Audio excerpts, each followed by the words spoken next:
All right, so this lesson is going to look at Pythagorean theorem.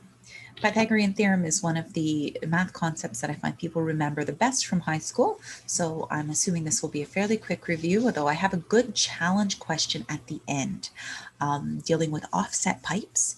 And I highly recommend you take a look at it. I won't give you a question like that for an assessment, but it's a really good question. And it really made me kind of think outside of the box. But it is a kind of math solution that you may see. There's all kinds of online calculators to do the same kind of solution for you. But I would recommend you at least fast forward to that section of the video if you don't watch all of it. So what is Pythagorean theorem? Well, Pythagorean theorem was discovered by a Greek mathematician named Pythagoras. He discovered that if you take three sides of a right triangle, and you take the two legs, so the legs are attached to the right angle, so leg A and leg B. If you square leg A and you square leg B and you add it together, you will get a sum that is equal to the square of leg C. So his formula is A squared plus B squared equals C squared. Now C squared, I called it a leg a second ago, but really the technical word we use for it is hypotenuse. Okay, and it's always the longest.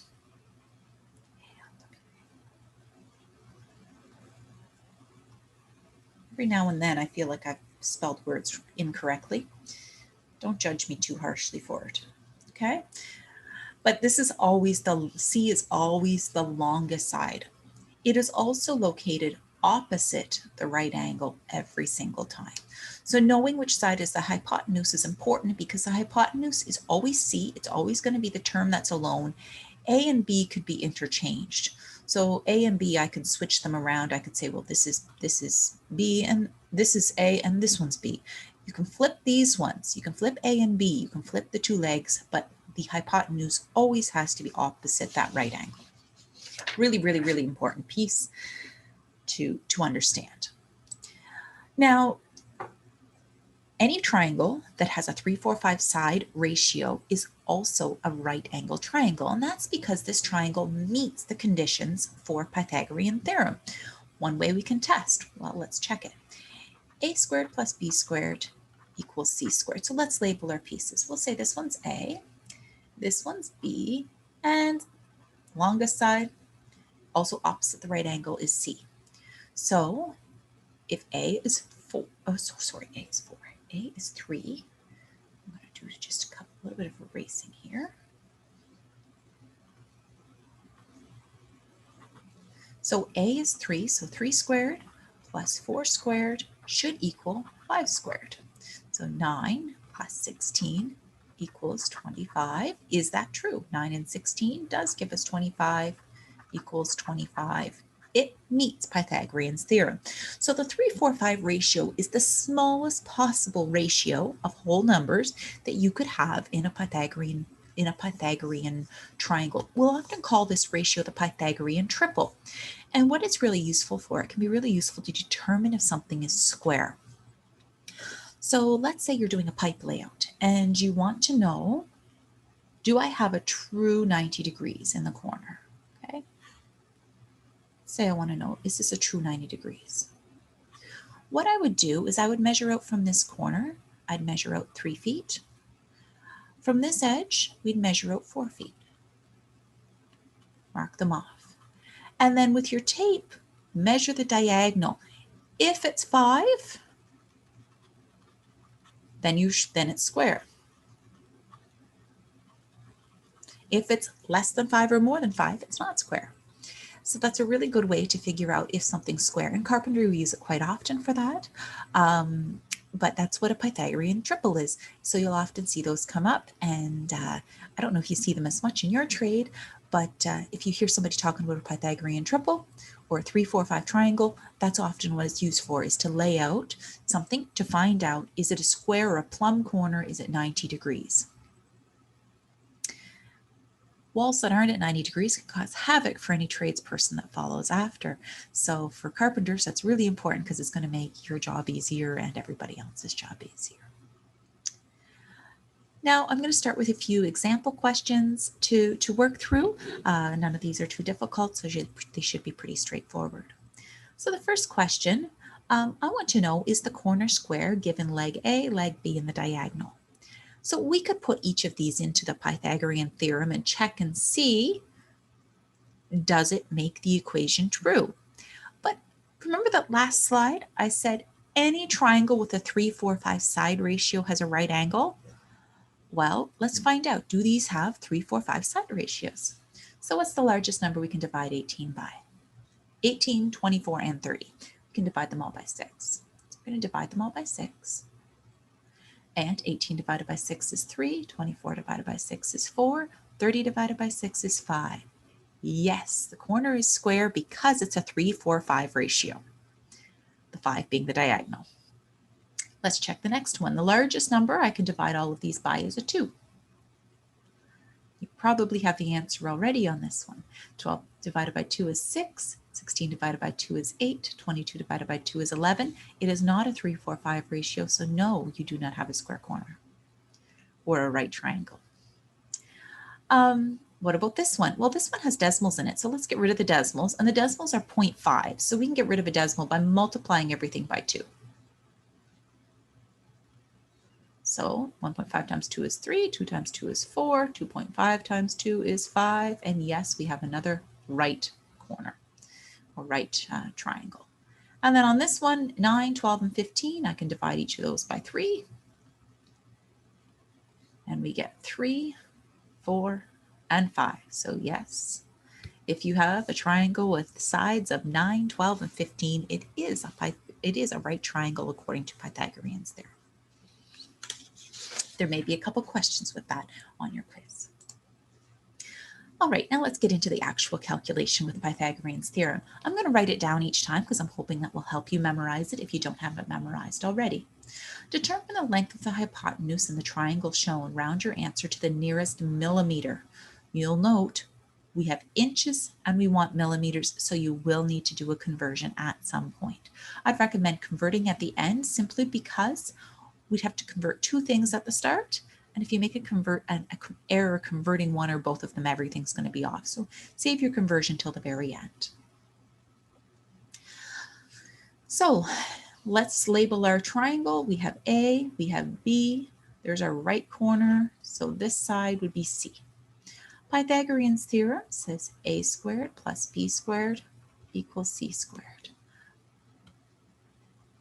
Putting in the information for the question, 24 squared plus 34 squared equals C squared. Now, do not add 24 and 34. You have to follow order of operations, meaning they need squared first before they are added. If you square them first and then add, you will get 1732 as your answer equals C squared.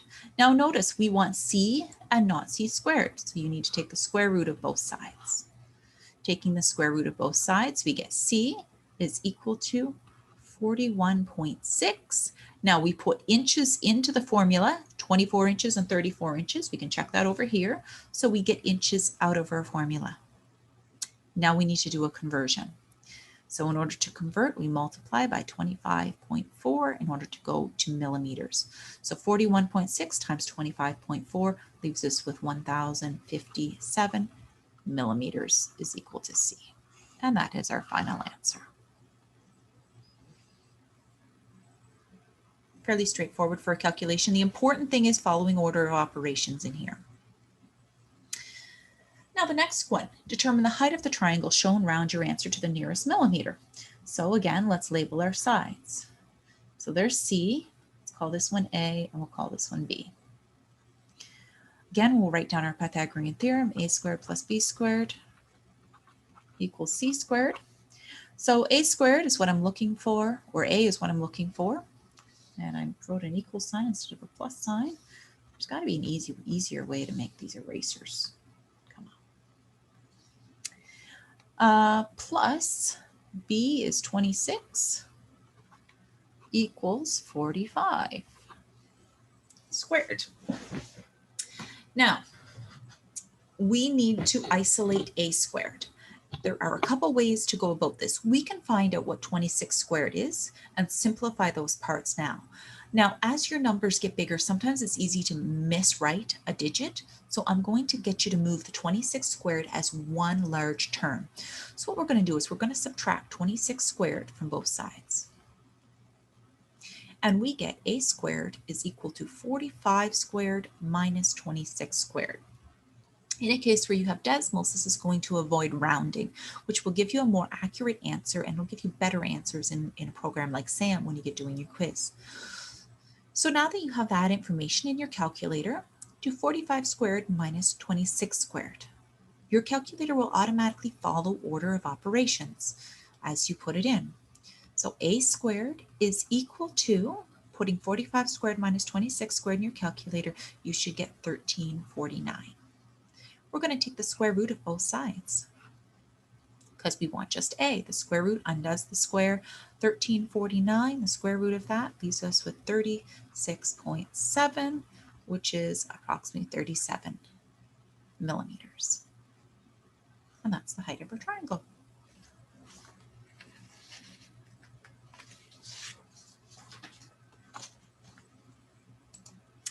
Example 4. We have two offset pipes. This is not at all unusual. I know from looking in my basement, I have a number of offset pipes.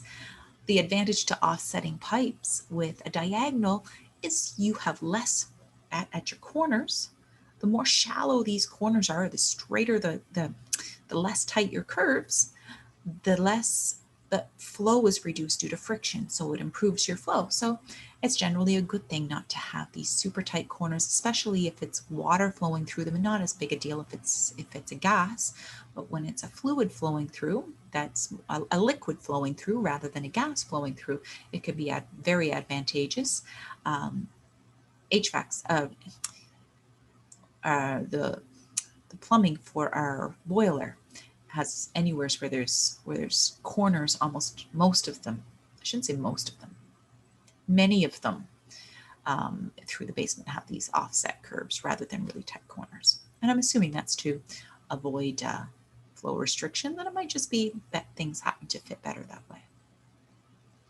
So you have two offset pipes, they're being connected. Distance R is 18 inches and distance S is 14 inches. What is T in inches? So we're looking for T. We know R is 18. We know S is 14. There's our right angle.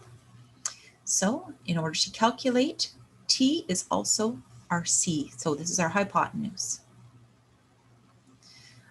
So we're going to have a squared plus b squared equals c squared, and 18 squared plus 14 squared equals c squared, which is our T. 18 squared plus 14 squared, we can put that in our calculator in one piece. That gives us 520 is equal to c squared, and take the square root of both sides. C is equal to 22.8 inches. So measurement T equals 22.8 inches. Okay. Next question, what's the perimeter of the trapezoid below? Maybe I should have adjusted this question and gave you some different information so you had to figure out the area of it. What's the perimeter? So this is a question where you just have to make some right triangles. So we can make a right triangle by dropping a vertical line down on both sides.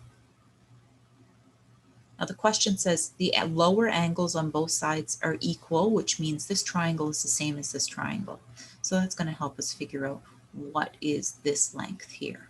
So first of all, we need to find out the missing length from the triangle. To find out the missing length from the triangle, we're going to do 42 minus 26. Subtract the top and the bottom, figure out how much longer is the bottom than the top, and you get 16, and then we're going to divide that length between the two triangles, which gives me 8 millimeters. So this is 8, and this is 8. So now we have a triangle, which will give us this missing side C. So a squared plus b squared equals c squared. 20 squared plus 8 squared equals c squared. We're finding out what is that missing piece. So we're going to get 464 is equal to c squared. You take your square root of both sides. C is equal to 21.5. Or we'll round that off, 22 millimeters. So 22 here, 22 here, perimeter, just add them all together. So 42 plus 26 plus 2 sides that are equal to 22 equals 112 millimeters. And we've got our perimeter. And one final question. I've called it the challenge question. It's a rolling offset calculation. I've never done one of these calculations before today, but it makes perfect sense and it's actually kind of cool. So I'm going to show you how it works. And if you ever see one, it's more of a plumbing question, but I know heating and plumbing often go together. So we want to figure out what is this length B, and you'll see it goes from the bottom corner of the box to the top corner of the box. Now, how in the heck are we going to figure this out? So what you need to do is you need to turn it in the box into triangles. So if we cut this, make a line here. I cannot draw very straight with my mouse. And we draw a line across here. Well, we know that this edge along here, and if this line goes directly along that side, we know that that has to be a right angle. So we can calculate what the bottom of this triangle is, and we can if we can calculate this edge, we can find out what B is. So let's figure out how we do that. So I need to know, what is this lower length? Well, I know this is 42 inches. Now let's look at what the question says for measurements and see if that helps us out. So 2 pipes are offset vertically and horizontally as shown. Pipe A measures 7 inches. So we have 7 inches over here, and C is 26. Obviously not drawn to scale. I probably didn't have to put the note in there. Calculate the length of B. So if this is 7 inches over here, then this dimension is going to be 42 minus 7, which is 35. And we should get 35 inches. Up here at the top, 61 minus 26 gives us 35 as well. Okay, so we've got one piece of our triangle. Now, how are we going to calculate this edge? Well, you'll notice there's a second triangle here with this 8 and the 12. And if we know what the diagonal is from those two, that's the length of the larger triangle connected to B. So let's figure out that triangle. So we'll figure out 8 inches and 12 inches, and what is C? So to calculate C, and they call it actually, if you look up how to do a rolling offset, I've called it a rolling offset, so you can Google it if you want. C is called the true offset. So there's kind of a couple different ways they term offset. Now that's where my expertise goes out the window. I can do the math on it, and it's actually kind of cool because it looks really complicated. It's actually quite simple. So C squared equals A squared plus B squared. So we're going to do 8 squared plus 12 squared. C squared is equal to 8 squared plus 12 squared gives me 208. And take the square root of both sides, and C is equal to 14.4 inches. So that means this side here is 14.4. Now we're going to do our new triangle. So the new triangle, and I guess I'm drawing in the opposite direction, but this is going to be length B. Along the bottom we have 35 inches, and over here we have 14.4 inches. Easy calculation. B squared is equal to 14.4 squared plus 35 squared. Putting those into your calculator, you'll get 1432.36 equals B squared, and then you take your square root. And B is equal to, I'm running out of space, 37.8 inches. So that's the length of this diagonal from one corner of a box to another. So it's kind of a cool question because it looks like it's going to be really complicated, that it's going to use some kind of crazy math, but it's just using right angles twice. Might be a little harder to visualize, This is one of those times when I wish we were in class because we could use some great 3D hands-on pieces to visualize what that looks like. But hopefully